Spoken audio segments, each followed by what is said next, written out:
Irmãos, bom dia para quem chegou agora.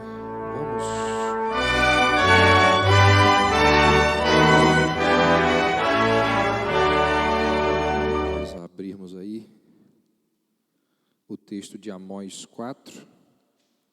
Semana passada nós vimos a primeira parte do capítulo e hoje nós vamos tentar chegar ao fim desse capítulo aí. Esse é um daqueles capítulos da Bíblia dramáticos. A Bíblia tem alguns capítulos que tem algumas mensagens que são assim bem tristes, onde Deus é bem severo com o povo. E esse é um daqueles capítulos onde Deus está muito zangado e Amós então nos mostra como que não só essa ira do Senhor, mas também como que o povo diante da ira e das exortações de Deus, como que o povo permanece incrédulo, descrente, né? A cegueira, até onde a cegueira do povo é capaz de chegar. E Deus então revela, Amós revelou, né, que Deus tinha feito um juramento de julgamento, e ele então descreve isso para o povo, foi o que nós vimos na semana passada, Deus dizendo assim: eu juro pela minha santidade, ou seja, por aquilo que existia de mais importante, que eu irei castigar o povo. E aí então nós vimos que existiam 3 razões pelas quais Deus jurou que iria disciplinar o povo. Primeiro, a vida opulenta e de ostentação daquelas mulheres ali de Samaria, da alta classe, que Amós chama de vacas de Bazã, não num sentido pejorativo, mas num sentido mostrando ali como que elas eram bem tratadas, a economia, o recurso que os maridos delas possuíam para poder tratá-las bem. Então leva Amós a chamá-las dessa forma, mas elas viviam numa vida opulenta que desrespeitava e desconsiderava as outras pessoas. E o segundo motivo, a opressão que os maridos dessas mulheres impunham às pessoas necessitadas para poder manter o estilo de vida daquelas mulheres. Então, as esposas pressionavam os seus maridos para manter aquele estilo de vida opulento, e eles então, por sua vez, oprimiam os pobres e necessitados. E por fim, o julgamento de Deus viria por causa do culto hipócrita, falso, errado que o povo estava prestando ao Senhor. Essa tosse está me acompanhando já há algum tempo, aquela antiga tosse seca que vocês conhecem, né, de anos. Nessa época do ano ela aparece. Então, diante dessa situação, Deus faz alguns alertas à nação de Israel, e é o que a gente vai ver aqui na segunda parte do capítulo 4, essas advertências que Deus faz. Na verdade, Deus já vinha fazendo esse tipo de advertência a Israel há algum tempo. E aqui ele chama a nação ao arrependimento através de 2 maneiras. Primeiro, por meio dos profetas. É a maneira como Deus vinha exortando o povo. Quem conhece o conteúdo dos livros proféticos, a história dos livros proféticos, sabe que Amós não é o primeiro profeta levantado por Deus. E o conteúdo que Amós está anunciando ao povo também não é inédito. não é o primeiro homem e não é o primeiro homem que fala o que Amós está dizendo aqui, de que Deus vai trazer juízo. Antes de Amós, Deus enviou 3 homens que falaram as mesmas coisas que Amós falou para o povo: Elias, Eliseu e Joel. Você pega a mensagem desses 3 homens, eles estão falando as mesmas coisas que Amós, e eles são anteriores a Amós. Todos eles enviados com o objetivo de alertar os israelitas sobre o risco que eles estavam correndo ao viver da forma que estavam vivendo e ao desprezar e desconsiderar a lei de Deus, os preceitos do Senhor. Então, essa era uma maneira de Deus chamar a atenção do povo, através dos profetas.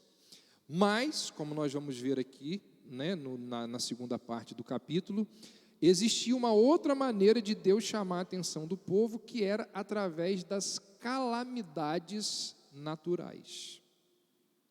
Através de desastres, através ali de circunstâncias, de contextos, de tragédias que Deus enviava para o povo, Deus está como que perguntando para o povo, ou Deus está dizendo assim: será que vocês não percebem que tudo isso que eu estou enviando para vocês, sobre vocês, contra vocês, é uma maneira de eu me comunicar com vocês e vocês não enxergam isso? Aquela era uma sociedade agrária que precisava o tempo inteiro de chuva. Se a chuva não viesse, a tragédia estava anunciada. Então Deus manda várias secas. E aí Deus então vira para o povo através de Amós. Amós diz assim: vocês nunca pararam para pensar por que está tendo essa seca toda? Essa estiagem enorme de tanto tempo, vocês não param para pensar, vocês acham que isso é o acaso?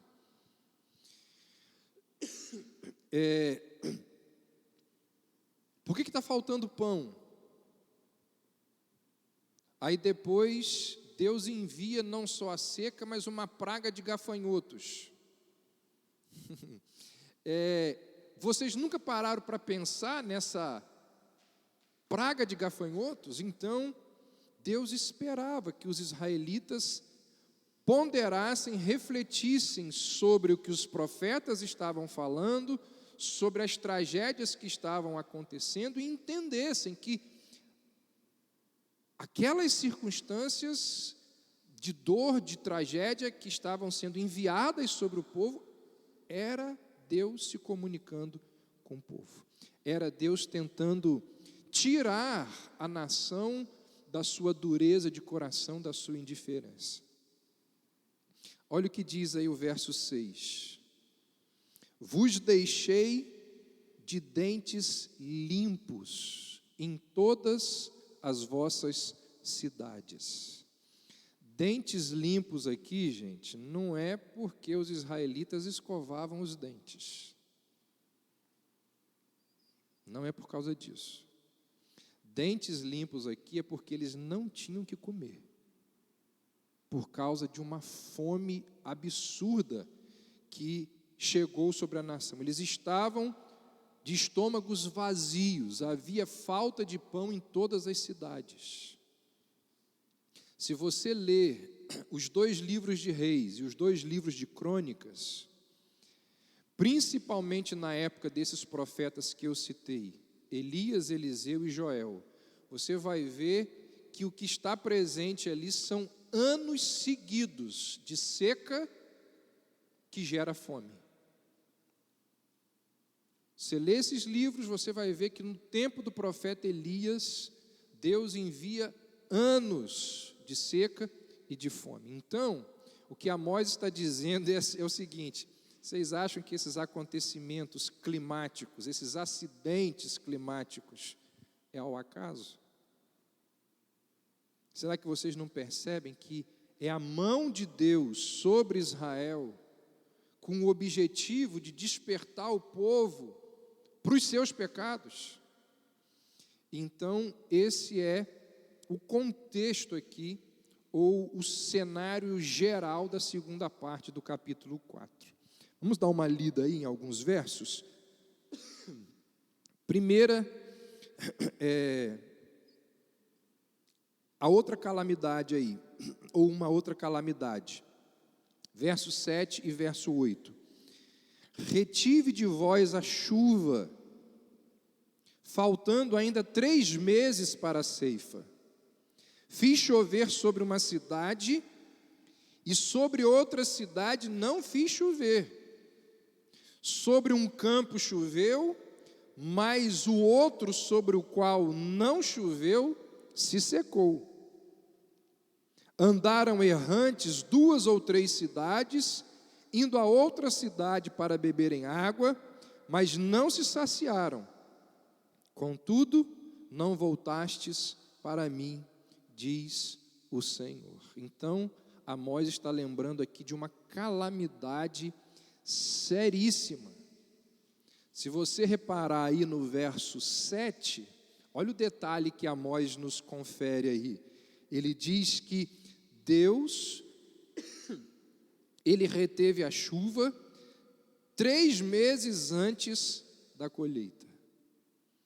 Essa aqui era a conhecida chuva de inverno, que caía entre outubro e fevereiro, que era essencial para a safra do meio do ano. Se não chovesse nesse período, a safra estava perdida. E Amós diz que Deus propositadamente segurou a chuva. Para quê? Para que não houvesse colheita. Para que, não havendo colheita, viesse o povo a ter fome. E o povo tendo fome, o povo deveria chegar a qual conclusão? Tem alguma coisa errada. O que está acontecendo? Por que está acontecendo isso? No verso 8, se você olhar aí, Amós diz que a situação era tão grave que o povo ia de uma cidade para outra procurando água. Deus diz, em uma cidade eu mandei chuva, na outra não. Aquele pessoal que era da cidade onde não chegou chuva, andava um tempão atrás da outra cidade para pegar água. Naquela época, a água das chuvas, ela era armazenada. Hoje a gente não faz isso porque nós temos, um sistema aí de rede, de tubulações que leva a água até a nossa casa. A gente coloca um filtro lá, então a gente consome essa água. Mas naquela época não tem nada próximo disso. Então a água da chuva ela era acumulada para ser consumida. Então, quando faltava água, quando não chovia, faltava água para beber. Não é a água para fazer alimento, para lavar roupa, era para beber. A gente não consegue imaginar algo próximo a isso aqui. A nossa sociedade, nós vivemos numa época da história da humanidade que a gente tem o conforto de ter a água dentro da nossa casa. Mas na maior parte da história da humanidade, isso nunca aconteceu. As pessoas precisavam todos os dias pegar água. Então, existiam algumas sociedades em que tinha lá umas técnicas de furar poço. Lembra lá da história de Isaac, de Jacó? Eles contam ali que eles estão em volta de um poço. Lembra lá da mulher de Samaria? Que Jesus chega para pegar água e ela está num poço. Existiam algumas cidades que tinham poços, mas eram técnicas bem rudimentares e muitas vezes não atendiam as necessidades das pessoas e elas tinham que procurar água em vários lugares, elas tinham que armazenar água da chuva. Então, por tudo isso, chover era muito importante. E o povo estava aqui desesperado atrás de água, porque senão eles iam morrer. Então Amós diz assim, primeiro castigo que Deus está mandando sobre vocês, seca, não chove, 3 meses antes da colheita parou, o céu fechou, não cai uma gota d'água. Juízo de Deus. Segundo alerta, olha aí. Verso 9. Castigo de Deus sobre plantações. Sabe aquela cidade onde caiu água? Algumas cidades onde Deus deixou chover? Vai nascer? Vai. Mas eles não vão apanhar. Por quê? Olha aí. Feri-vos com crestamento e ferrugem. A multidão das vossas hortas, das vossas vinhas, das vossas figueiras e das vossas oliveiras foi devorada pelo gafanhoto. Contudo, não voltastes para mim, diz o Senhor. Amós fala aqui da queimadura da planta que ocorre por causa do frio, de uma ferrugem que aqui é uma referência àquelas plantas que eram afligidas pelas pragas. Então, tem lá várias cidades, algumas Deus não manda chuva, não tem nada, a tragédia é essa. Outras cidades Deus manda chuva. Aí o pessoal fala, pelo menos aqui choveu, vamos ter comida. Deus diz, vocês estão enganados. Quando começou a crescer lá a planta, Deus vai e manda praga. Manda a ferrugem, manda o gafanhoto. As plantações, as hortas dos israelitas, destruídas por pragas, por gafanhotos.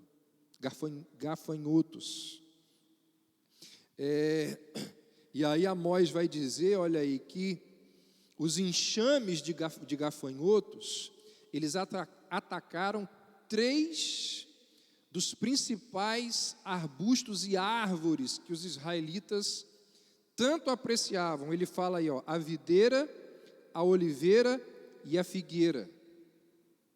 Dessas 3 árvores vinham vinho, azeite e as passas de figos, ou seja,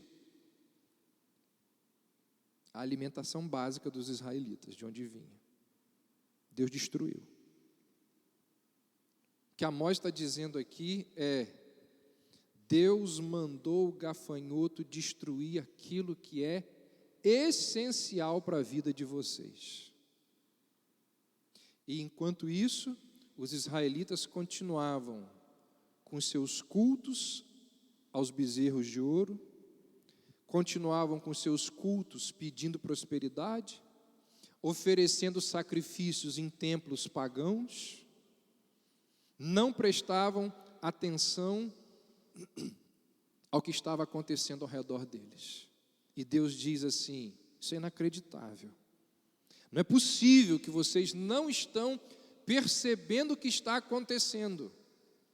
Olha aí o verso 10. Enviei a peste contra vocês à maneira do Egito. Deus está dizendo assim: olha só, essas pragas que estão acontecendo sobre vocês, vocês não conseguem fazer uma associação e perceber que é igualzinho aconteceu com os egípcios quando vocês estavam lá, porque vocês conhecem a história. Vocês estão vendo essas úlceras, essa praga, essa peste enviada contra vocês? Será que tudo isso aí não provoca em vocês um déjà vu? Uma impressão de que a gente já viu isso antes em algum lugar. Vocês não lembram disso? É o que Deus está dizendo aqui, ó. Enviei a peste contra vocês à maneira do Egito. Será que vocês não lembram de uma situação semelhante a essa que aconteceu tempos atrás com alguma nação? Vocês não conseguem entender isso? Eu fiz isso contra o Egito, inimigo de vocês. E agora eu estou tratando vocês da mesma maneira que eu tratei os egípcios. Será que isso não significa alguma coisa para vocês? Será que vocês não percebem por que eu estou fazendo isso? Ele diz mais, verso 10: os vossos jovens matei a espada, e os vossos cavalos deixei levar presos. Deus diz que a guerra devastadora foi Ele que enviou. Deus estava mandando algumas batalhas, algumas nações inimigas para lutar contra Israel, e Deus diz assim: esses inimigos que estão sendo levantados contra vocês, fui eu que enviei. Eles vieram e conquistaram algumas terras aqui dentro. Ainda, aqui não é ainda aquele juízo prometido que vai se cumprir 50 anos depois com os assírios, que a gente tem falado aqui. Mas aconteciam algumas batalhas que algumas nações inimigas vinham e tomavam algumas terras, matavam alguns jovens. Deus está dizendo assim: vocês não percebem que isso daí é a minha mão contra vocês? Ainda no verso 10: o mau cheiro dos vossos arraiais fiz subir as vossas narinas. Ou seja, o cheiro de carniça, aquela caatinga. Você já passou por aquela experiência desagradável de comprar uma carne no supermercado, aí quando você chega em casa, abre aquela carne, está aquele cheiro horrível, que contamina o ambiente inteiro? Os historiadores contam que campos de batalha eram lugares extremamente catingosos, porque os corpos ficavam ali, começavam a entrar em estado de putrefação, apodrecer, e ficava aquele cheiro terrível, quilômetros de distância, por causa de centenas e milhares de corpos apodrecendo. Deus está dizendo assim: esse cheiro de fedor dos jovens mortos na batalha, que não são sepultados por causa da quantidade absurda de corpos, e não dá tempo de enterrar todos eles, então acaba gerando esse cheiro terrível. Ou seja, qual é o quadro descrito aqui? É um quadro de caos, de tragédia, de coisas as mais terríveis. Por fim, verso 11: subverti alguns dentre vós, como Deus subverteu Sodoma e Gomorra. Para o israelita, era algo impensável que Deus pudesse tratá-lo como Ele tratou Sodoma e Gomorra. Mas Deus disse: é isso mesmo. Eu estou tratando vocês como tratei os sodomitas. Estou tratando vocês como tratei não apenas o Egito, mas também o pessoal de Gomorra. Então, os israelitas deveriam pensar em todas essas questões que eles estavam enfrentando, pragas semelhantes àquelas que Deus enviou sobre o Egito, cidades estavam sendo destruídas de maneiras semelhantes a que Deus destruiu Sodoma e Gomorra, mas eles não pensavam em nada disso. E é interessante a gente lembrar que todos esses castigos, ou pelo menos se não lembrar, aprender, porque talvez você não saiba disso, mas todos esses castigos que Deus está descrevendo aqui no capítulo 4 de Amós, todos eles já tinham sido anunciados por Deus quando Deus fez uma aliança com o povo. Deus chama Moisés, lembra lá da história? Faz uma aliança com Moisés, na verdade para Moisés dizer para o povo, e diz assim: ó, esse é o meu povo, se o meu povo se comportar, eu vou abençoá-lo com prosperidade. eu não vou deixar nenhum inimigo destruí-lo, vai dar tudo certo para eles. Agora, se o meu povo me desobedecer, não fizer as coisas que eu mando, não cumprir as minhas leis, os meus estatutos, eu vou castigar o meu povo, daquela outra maneira. Se você quiser olhar depois, está tudo lá em Deuteronômio 28. Sabe quais são os castigos que são chamados pelos escritores bíblicos, dos comentaristas, de castigos da desobediência? Sabe o pai que vira para o filho e fala assim, se você fizer isso, você vai ficar sem telefone, você não vai no futebol, você não vai ver a série que você gosta. São os castigos da desobediência. Lá em Deuteronômio 28, Deus diz assim, se vocês não cumprirem aquilo que eu mando, vai acontecer isso, os castigos da desobediência. Se você ler lá, são os mesmos que Amós está dizendo aqui. Está acontecendo isso, mas vocês não estão leigos quanto a isso, vocês não estão desavisados quanto a isso. Esses castigos aqui são os castigos da aliança. Esses castigos aqui são os castigos que Deus avisou que ia mandar se vocês desobedecessem. Então Deus está simplesmente cumprindo aquilo que um dia Ele prometeu que ia fazer, caso os itens da aliança fossem desobedecidos. E aí, os israelitas, eles deveriam ter percebido isso. Era muito sinal, era muita coisa evidente. Os castigos da aliança, os castigos da desobediência por descumprir a aliança, as pragas semelhantes às pragas do Egito, as cidades sendo destruídas igual Sodoma e Gomorra, eram muitos sinais. Mas ao invés disso, eles continuavam cultuando a Deus, continuavam na sua idolatria, continuavam na sua vida de pecado, continuavam oprimindo o pobre, não sentiam culpa de absolutamente nada do que estavam fazendo, não conseguiam enxergar que estavam quebrando a lei de Deus.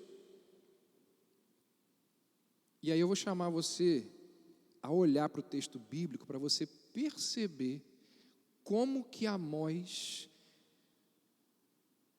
joga luz sobre essa indiferença dos israelitas. Olha aí, por gentileza. Final do verso 6. Contudo, não voltastes para mim, diz o Senhor. Final do verso 8. Contudo, não voltastes para mim, diz o Senhor. Final do verso 9. Contudo, não voltastes para mim, diz o Senhor. Final do verso 10. Contudo, não voltastes para mim, diz o Senhor. Final do verso 11. Contudo, não voltastes para mim, diz o Senhor. 5 vezes.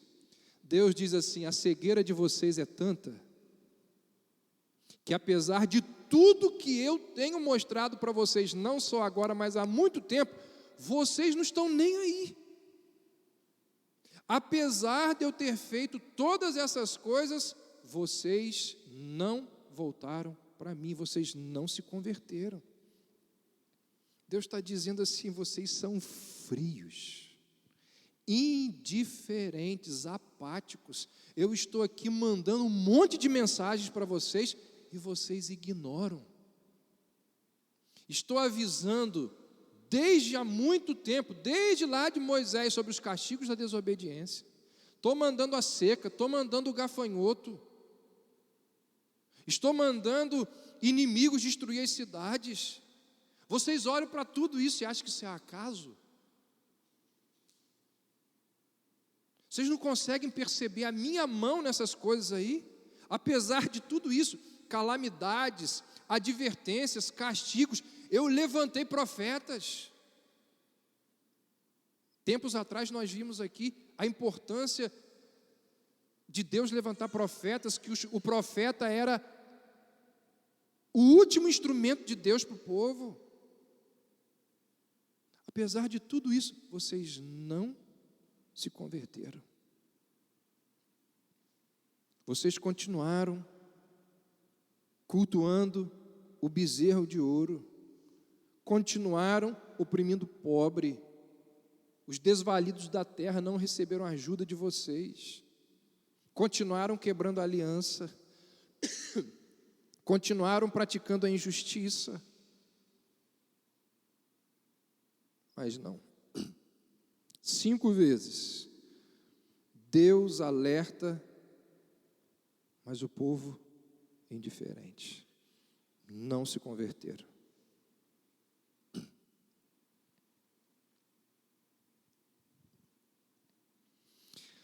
Assim,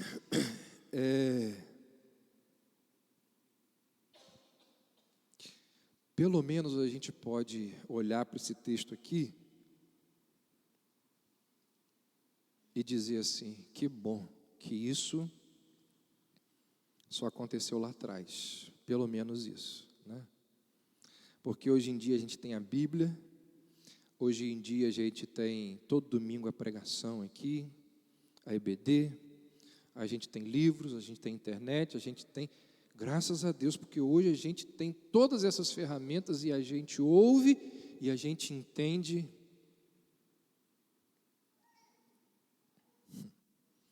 É impressionante como que nos nossos dias, e eu digo não apenas dentro da igreja, mas a sociedade como um todo, abandonou Deus. Essa semana eu estava ouvindo uma mensagem do pastor Gilson. O pastor Gilson estava mostrando como que as sociedades nos dias de hoje, elas são completamente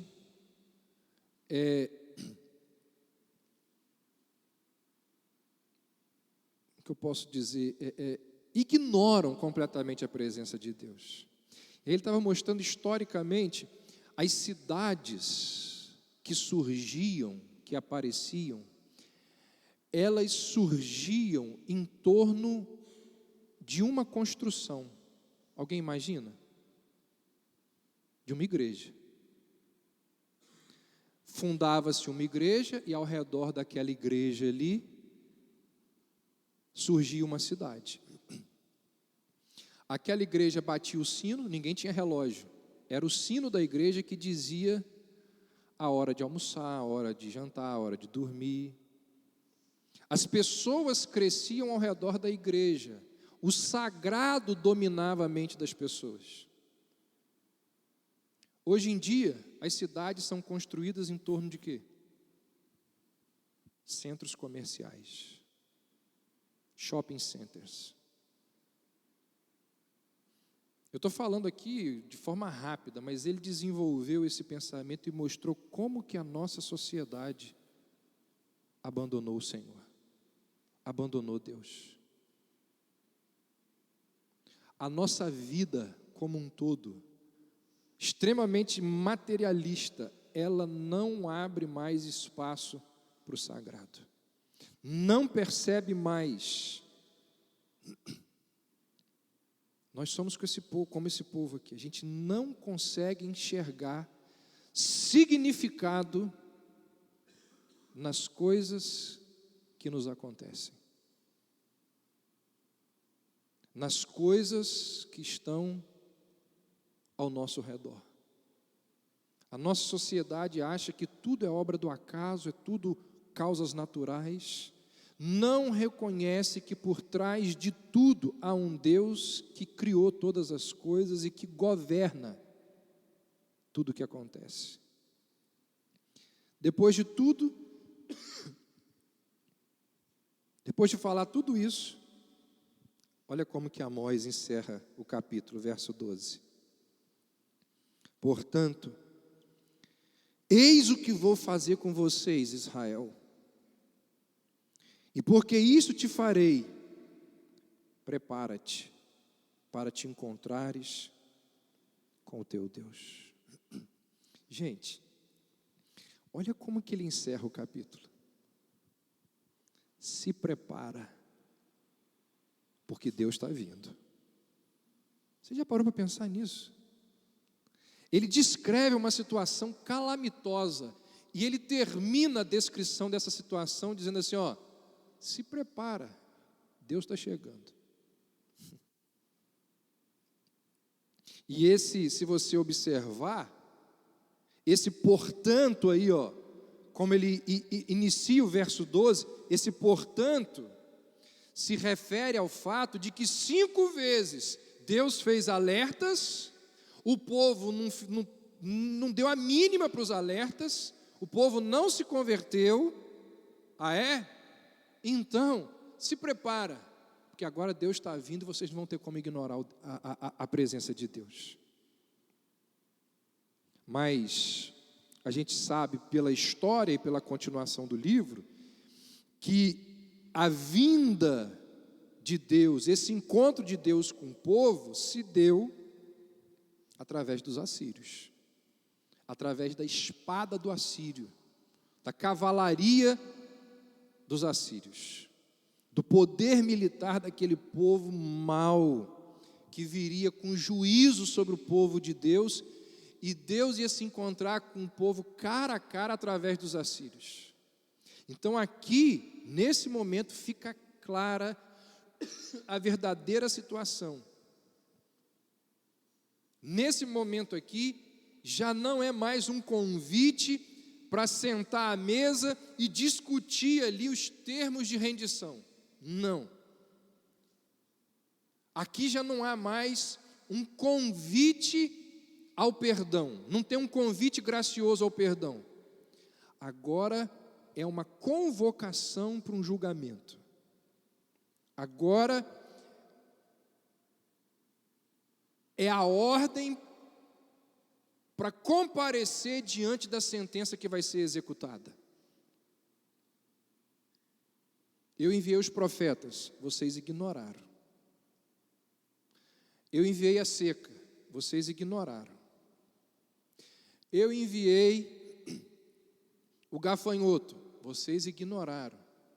Eu destruí cidades, vocês ignoraram. É assim? Se prepara. Prepara-te. Portanto, prepara-te para te encontrares com teu Deus. Acabou. Não existe mais graça. Não existe mais bondade.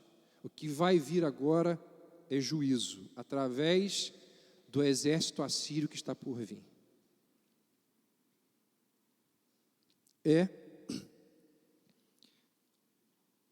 a mensagem aí da segunda parte do capítulo 4. Quais são algumas aplicações que a gente pode fazer sobre isso daí? Primeiro, já falei há pouco aqui, mas eu não aprofundei porque eu ia usar como aplicação agora. Gente, a nossa visão de mundo extremamente materialista, naturalista, talvez você nem saiba o que eu estou falando aqui, né? Mas aquela cosmovisão que impede você de acreditar em coisas sobrenaturais. Seja sincero, não estou falando que todo mundo é assim, mas eu penso que a maior parte pode ser assim.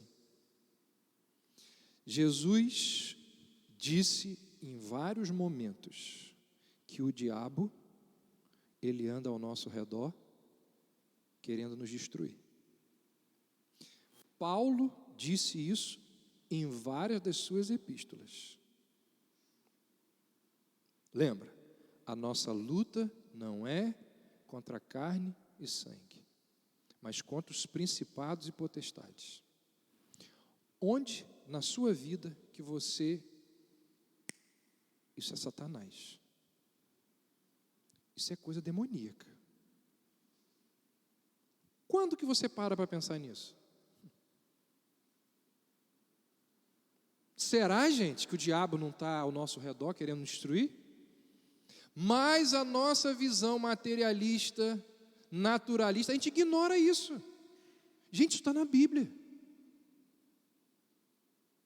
Mas a gente acha que é só acaso, coincidência.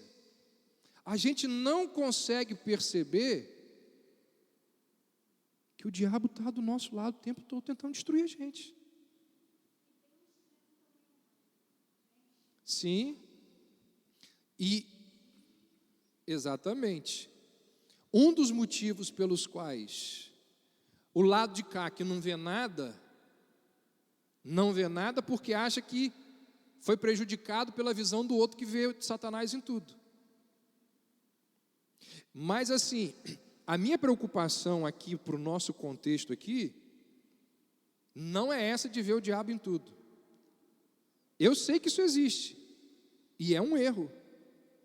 A minha preocupação para a nossa realidade de Igreja Batista Reformada é não ver o diabo em nada.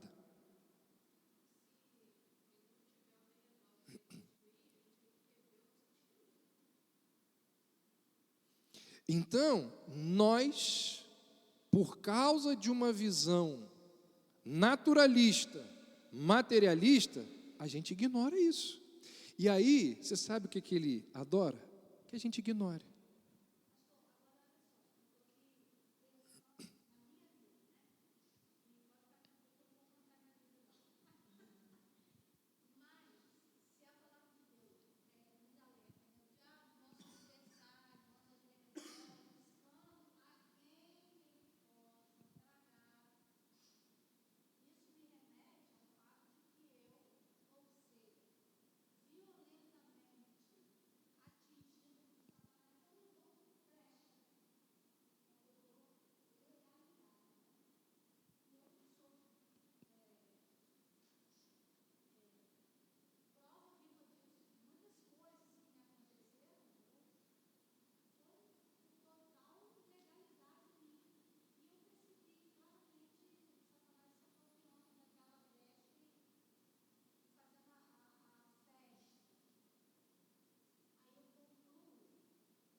Quando a gente vive uma vida de mentiras, a gente está dando o quê? Legalidades que está falando. Quando a gente fala de possessão demoníaca, eu acho que por causa da Igreja Universal, de outras igrejas neopentecostais, a gente tem na nossa mente a figura do gadareno. O cara que está nu, que destrói algemas. A gente pensa em possessão demoníaca no cara que fica, babando, falando com voz alterada. Eu pergunto para você, Judas, quando traiu Jesus, ele estava possesso. Lembra do texto? Satanás entrou nele. E depois que Satanás entrou nele, o que Judas fez? Foi lá, negociou o preço. Eu quero, a venda é 30 reais, 30 conto. Negociou, lúcido, coerente, fez as coisas naturalmente. Ninguém desconfiou de que Judas estava possesso, mas a Bíblia diz que estava. Sabe o que isso me lembra? Que existe muito mais gente possessa do que você pode imaginar. Porque a gente acha que possessão é só aquela figura do possesso lá no altar da Universal. Você pode ter certeza que tem muita gente de terno e gravata tratando o outro bem, possesso. Eu não estou usando figura de linguagem, eu estou falando literalmente, possesso pelo diabo, usando das suas faculdades mentais perfeitamente, possesso. Capaz de fazer coisas. Então, nós, por causa dessa visão materialista, naturalista de mundo, a gente não consegue perceber realidades sobrenaturais espirituais, igual o povo aqui. O povo está vivendo, fazendo um monte de coisa, Deus dando mensagem, e Deus diz: vocês não estão enxergando. Vocês querem ver uma outra situação séria? Oração. Eu tenho enfatizado isso nas últimas semanas. Gente, nós acreditamos na oração. Pela quantidade de problemas que a gente tem,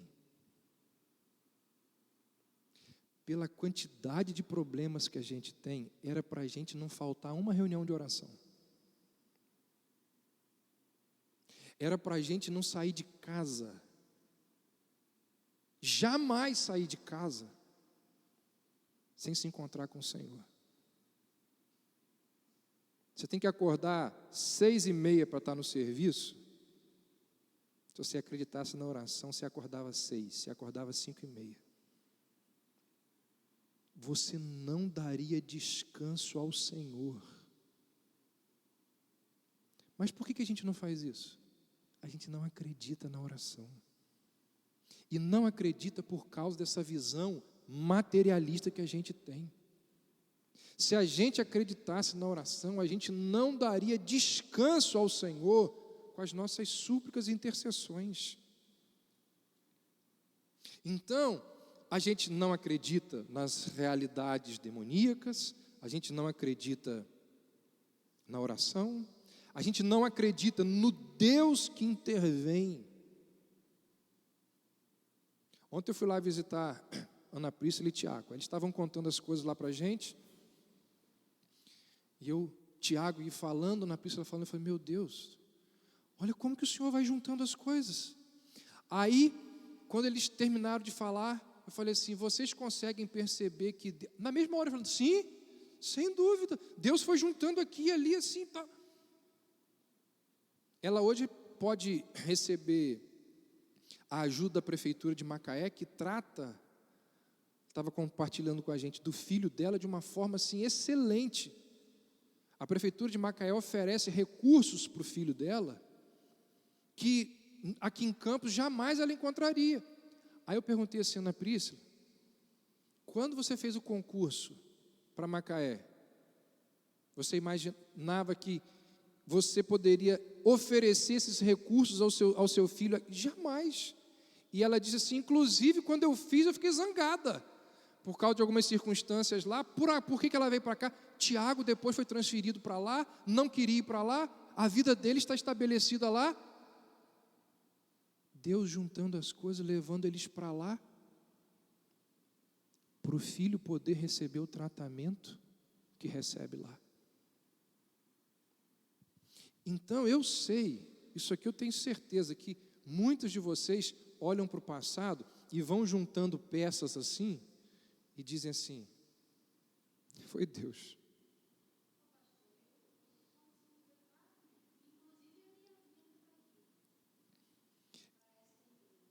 Então, o que a gente precisa fazer diante disso? São várias coisas que a gente precisa fazer em cima disso. Está lembrando, olhar para frente, ou seja, quando nós tivermos, inclusive a gente falou isso ontem, né? Falei com ela ontem. Daqui para frente, os próximos dias, meses, anos que a gente tiver problema, a gente tem que olhar para o passado e dizer assim: mas Deus me guardou lá. Quando eu tive vários problemas, Deus me guardou lá. Por que eu não vou confiar em Deus agora? Então, as coisas que Deus fez no passado devem servir de alicerce para que a gente consiga viver melhor no presente e no futuro, como ela lembrou.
Mas então, infelizmente, essa mentalidade materialista da vida na qual nós vivemos acaba roubando de nós, cristãos, talvez o ponto central da Bíblia, que existe um Deus que criou todas as coisas, que controla todas essas coisas, que tem um propósito em todas as coisas, um Deus que está por trás até mesmo da dor de cabeça que você tem e que acha que foi por causa de algo que você comeu. É possível que tenha sido por causa de algo que você comeu, mas ainda assim é Deus que está por trás disso. E aqui é importante a gente também entender, ou ter discernimento. Olívia falou dos extremos ali da ação, da visão que as pessoas têm do diabo. Aqui a gente precisa ter discernimento para a gente também não cair no extremo oposto de dizer assim, mais cedo alguém tomou um copo de café ali. Aí eu vou pensar assim, o que Deus está querendo me dizer com esse copo de café que caiu aqui? Né? Então, a gente precisa ter discernimento, equilíbrio. A gente não pode, Pois é. Então, a gente não vai perceber, a gente não vai conseguir discernir o propósito secreto de Deus em cada ato da providência. Mas a gente tem que ficar alerta.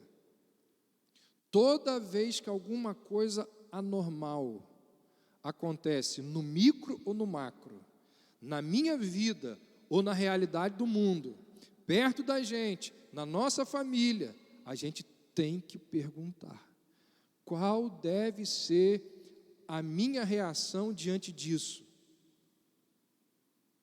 O que isso está querendo me mostrar? O que Deus está querendo me falar com isso? É gratidão?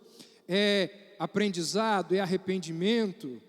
Então, Deus usa os males desta vida para nos alertar dos nossos maus caminhos. Principalmente para isso.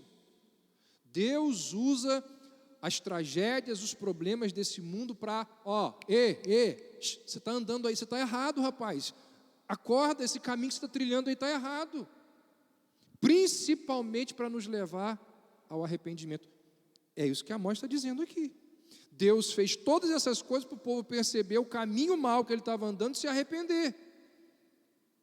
Então, não basta a gente dizer, foi o azar, foi o destino, foram as circunstâncias. Não. Como cristãos que temos uma cosmovisão que defende o fato de que Deus governa tudo, controla tudo, a gente tem que dizer, já que Deus, como a minha mãe lembrou ali, costuma usar a dor como um instrumento de alerta, o que essa doença significa? Há pouco aqui na reunião de oração, Olívia e Dona Regina agradeceram ali o fato de que estavam preocupadas com algo que podia ser câncer. Não foi, mas o que Deus quis dizer? E aí eu quero fazer um parênteses aqui e dizer uma coisa para vocês duas que serve para os demais. Léo falou assim para Olívia, eu também não quero não, irmã, ninguém quer um câncer.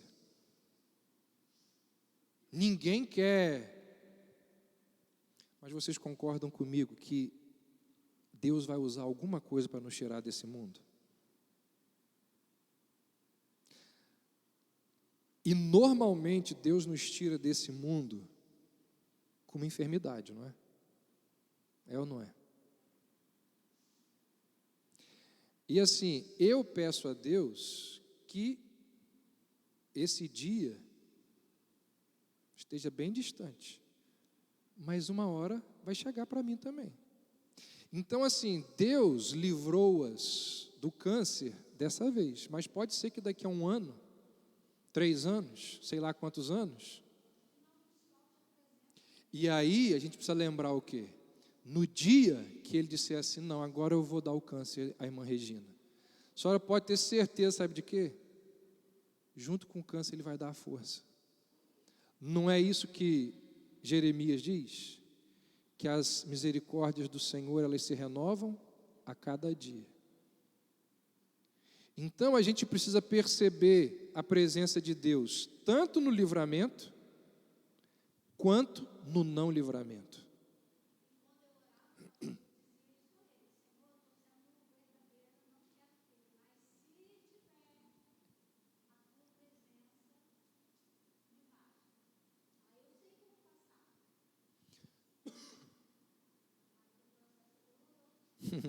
Sem dúvida.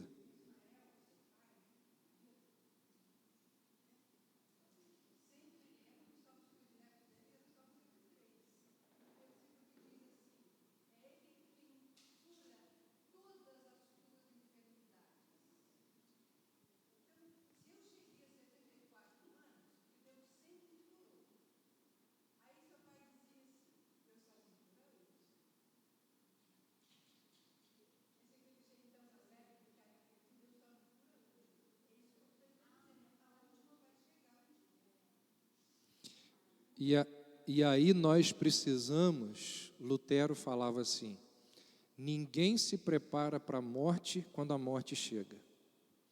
A gente só se prepara para a morte ao longo da vida. Então, quando a última doença chegar, como que a gente vai estar preparado para enfrentá-la? Se ao longo dos anos nós vamos formando o conceito de soberania, de bondade, de fidelidade de Deus.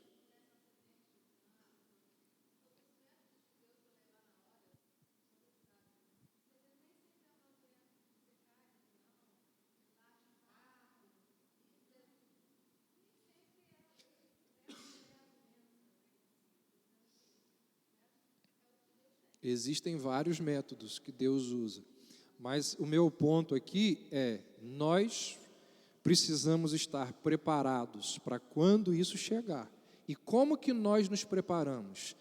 Não tendo uma visão materialista, naturalista da vida, mas tendo uma visão teocêntrica, exatamente. Uma visão teocêntrica que a cada dia nós vamos sendo preparados para quando esse momento chegar.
Vamos lá, vamos separar as coisas para não embolar. Você falou de duas situações aí. Vamos tratar da mais fácil primeiro. Quando você fala de irmãos que usam experiência pessoal para falar para o outro, muitas vezes eles utilizam a experiência pessoal de forma doutrinária, dizendo assim: você tem que fazer isso porque aconteceu comigo, então Deus vai fazer assim com você também. Isso não existe. Experiência é algo individual. Experiência é coisa da pessoa. Entendeu o que eu quis dizer? E essa experiência, ela não tem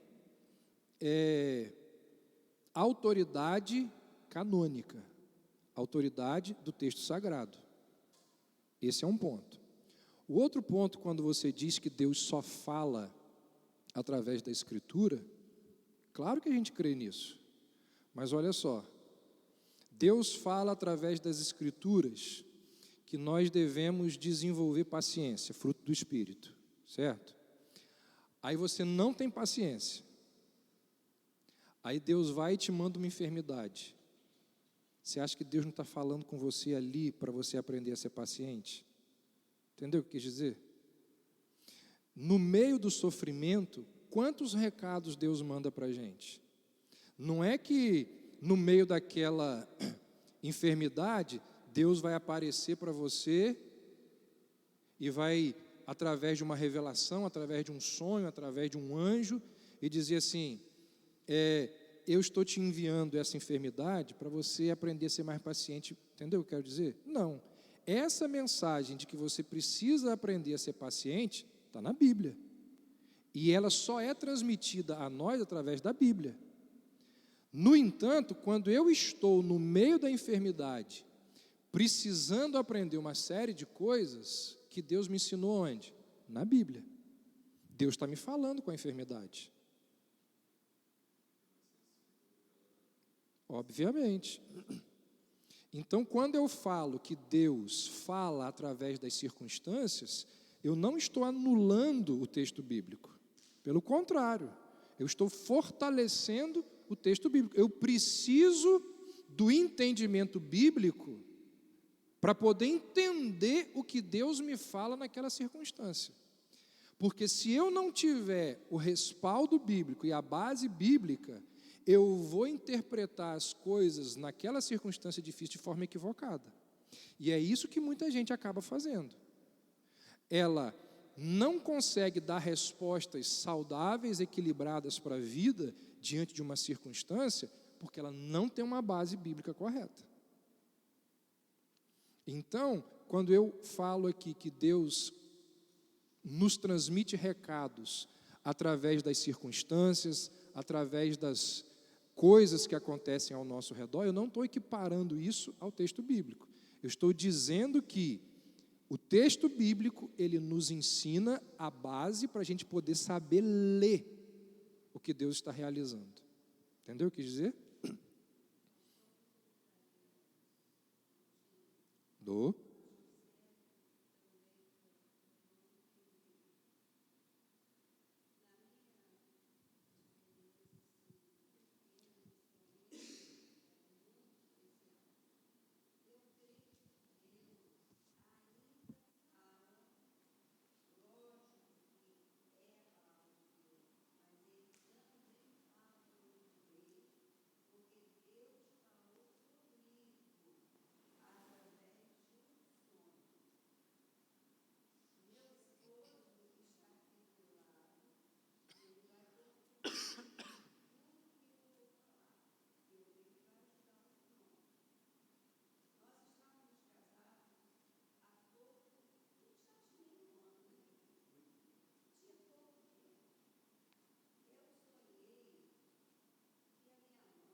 Dona Regina, a Bíblia não fala que a gente tem que orar pelas pessoas que não são convertidas? Não diz isso? Que a gente tem que orar pelos incrédulos? Então, o seu sonho, nada foi além daquilo que está na Bíblia. Entendeu? Então, assim, o sonho que a senhora teve é um desejo que a senhora tinha de se ver a sua mãe convertida. Então, que a gente precisa, eu não quero adentrar nesse negócio, porque já são 11h20, e nem é a minha proposta aqui, sobre essas questões de revelações e sonhos. O que eu quero dizer e lembrar é que quando a gente fala, ou quando a gente afirma que Deus, pegando o gancho de Léo ali, não fala hoje, Deus não fala mais de forma a transmitir novas revelações. Mas enfim, eu não vou, as crianças já acabaram lá, ou devem estar, a gente se alongou hoje aqui, mas enfim, não, vai ter continuação aqui. Sim.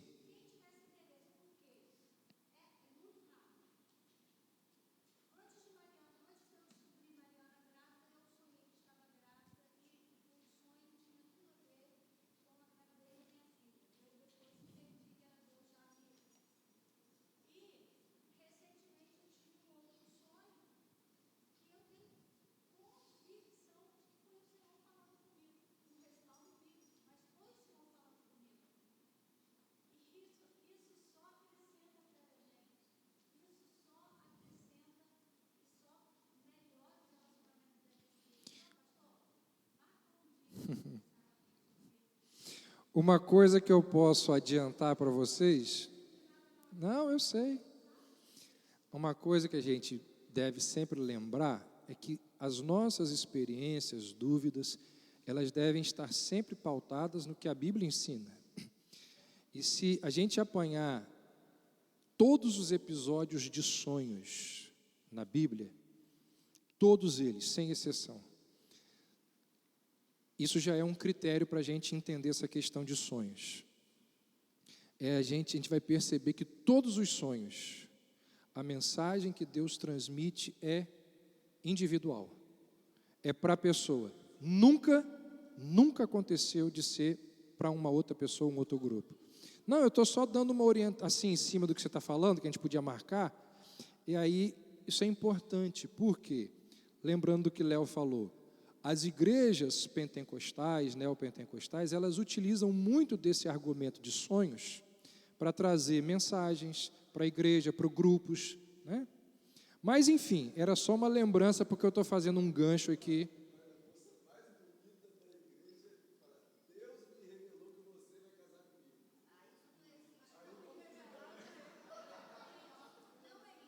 Sim.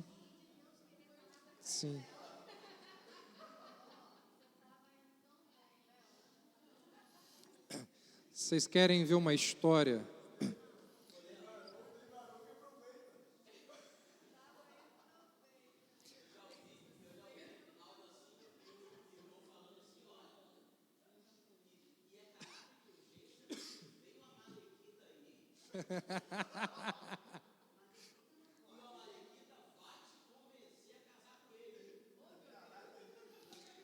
Irmãos, uma vez uma viúva ligou, isso é fato, verídico, ligou para o pastor, umas 3h da manhã, o marido dela tinha falecido há pouco tempo, e ela ligou para o pastor e falou assim: pastor, eu estava dormindo, e Deus em sonho veio a mim, e me revelou que era para eu dar todas as roupas do meu marido para o senhor. Eu queria que o senhor viesse aqui em casa agora experimentá-las. 3h. O pastor pegou o telefone e falou assim: minha irmã, se Deus revelou para a senhora que é para a senhora me dar as roupas do seu marido, a senhora pode ter certeza que todas elas cabem em mim. Então, pois é, então a gente precisa ter muito cuidado com essas coisas, né? Enfim, gente, já passou muito do horário. Eu quero, assim, eu quero dizer para vocês que eu só puxei uma aplicação do texto, tem outras que não dá tempo de a gente fazer agora. Semana que vem a gente continua. Sim, é muito bom a gente poder abrir, vocês poderem falar e perguntar e compartilhar. Vamos orar? Senhor, louvamos o Teu nome pelo texto bíblico, pelo aprendizado, e pedimos que o Senhor não nos permita que o mundo materialista no qual nós vivemos nos impeça de enxergar as realidades do Teu reino, as realidades sobrenaturais e espirituais. Que o Senhor nos dê olhos que possam ver, ouvidos que possam ouvir a Tua voz. Aquilo que o Senhor deseja nos falar é a oração que nós te fazemos, em nome de Jesus. Amém. Bom domingo.